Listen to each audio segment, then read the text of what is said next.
Friends, இன்னைக்கு நம்ம ரவை பயன்படுத்தி ஒரு ஸ்வீட் பொங்கல் தான் செய்ய போகிறோம். அதுக்கு 1 கப் அளவு நான் ரவை எடுத்திருக்கேன். இப்போ ஒரு பாத்திரம் வச்சுருக்கேன். அதில் கொஞ்சமாக நெய் சேர்த்துருக்கேன். நெய் சூடானதும் இதில் கொஞ்சமாக முந்திரி சேர்த்துக்கோங்க. நல்லா வறுத்து எடுத்து வச்சுக்கோங்க. முந்திரி வறுபட்டதும் அதில் காஞ்ச திராட்சை கொஞ்சமாக சேர்த்துக்கிறேன். இப்போ முந்திரியும் திராட்சையும் நல்லா வறுபட்டதும் ஒரு பிளேட்டுக்கு ட்ரான்ஸ்ஃபர் பண்ணி வச்சுக்கிறேன். இப்போ அதே நெய்யில் 1 கப் ரவை சேர்த்துக்கிறேன். சேர்த்துட்டு நல்லா வதக்கிக்கோங்க. கரிஞ்சிடாம நல்லா வறுத்துக்கோங்க.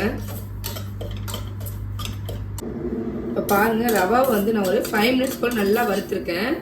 நல்ல ஃப்ளேவராக இருக்கு. இதை மாதிரி வறுத்துட்டு இதில் 1 கப்புக்கு 4 கப் அளவு தண்ணி சேர்த்துக்கோங்க.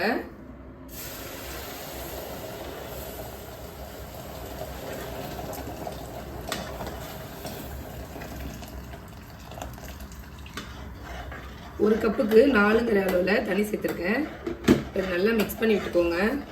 இது கூடவே நீங்கள் வந்து பாசிப்பயிறு சேர்த்தும் செய்யலாம். நான் இன்னைக்கு ஜவ்வரிசி தான் சேர்த்துருக்கேன். 2 டேபிள் ஸ்பூனை ஜவ்வரிசி எடுத்து நல்லா வாஷ் பண்ணிட்டு ஊற வச்சுருக்கேன். இப்போ இதையும் அது கூட சேர்த்துக்கலாம். சேர்த்துட்டு நல்லா மிக்ஸ் பண்ணிவிட்டு வேக வைங்க. ரவை நல்லா வெந்து வரணும்.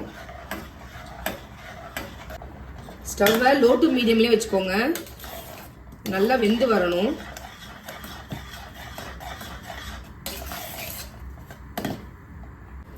இது நல்லா வெந்ததும் அடுப்பை லோ ஃப்ளேமில் மாற்றிட்டு கொஞ்ச நேரம் மூடி வச்சுருங்க. நம்ம சேர்த்த ஜவ்வரிசிலாம் நல்லா வெந்து வரணும். நான் வந்து இன்னைக்கு சின்ன சைஸ் ஜவ்வரிசி சேர்த்துருக்கனால டைரெக்டாக சேர்த்துட்டேன். நீங்கள் பெரிய சைஸ் ஜவ்வரிசி சேர்த்தீங்க அப்படின்னா தனியாக வேக வச்சுட்டு அதுக்கப்புறம் ஆட் பண்ணிக்கோங்க. இப்போ இது நல்லா வெந்துட்டு நான் வந்து 1 கப் அளவு ரவா எடுத்திருந்தேன். ஸோ 3/4 கப் அளவுக்கு கருப்பட்டி வந்து எடுத்து தண்ணியில் சேர்த்து காய்ச்சி வச்சுருக்கேன். நீங்கள் வெல்லமும் சேர்த்துக்கலாம். இப்போ இதை ஃபில்டர் பண்ணி உள்ளே சேர்த்துக்கிறேன். கருப்பட்டி சேர்த்து செய்யும்போது டேஸ்ட் இன்னும் சூப்பராக இருக்கும்.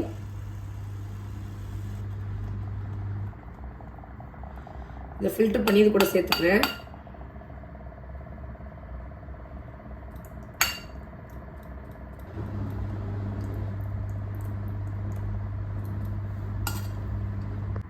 இதை சேர்த்துட்டு நல்லா மிக்ஸ் பண்ணிக்கோங்க. கருப்பட்டியில் வந்து லைட்டாக உப்பு சுவை இருக்கும். அதனால் நான் வந்து இதில் சால்ட்டு சேர்க்கலை. நீங்கள் உங்களுக்கு வந்து சேர்க்குற வெல்லத்தை பொறுத்து உப்பு பத்தலை அப்படின்னா ஒரு பிஞ்சு சால்ட்டும் சேர்த்துக்கோங்க.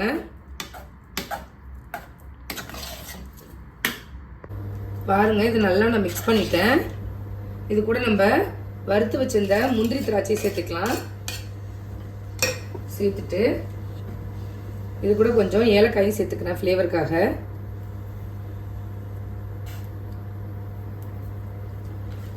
நல்லா மிக்ஸ் பண்ணி விட்டுக்கோங்க. கடைசியாக இதில் 1 டேபிள் ஸ்பூன் அளவுக்கு நெய் சேர்த்துக்கிறேன். வேணாலும் நீங்கள் ஸ்கிப் பண்ணிக்கலாம். சேர்த்துட்டு மிக்ஸ் பண்ணிவிட்டு சர்வ் பண்ணிங்க அப்படின்னா சூப்பரான கருப்பட்டி ரவை சர்க்கரை பொங்கல் ரெடி. நீங்களும் இதே மாதிரி உங்கள் வீட்டில் செஞ்சு பாருங்கள். எப்படி இருக்குது அப்படிங்கிறத கமெண்ட் பண்ணுங்கள். நான் போடுற ரெசிபிஸ்லாம் உங்களுக்கு பிடிச்சிருந்தா நம்ம சேனலை லைக், ஷேர் அண்ட் சப்ஸ்கிரைப் பண்ண மறக்காதீங்க. தேங்க்யூ.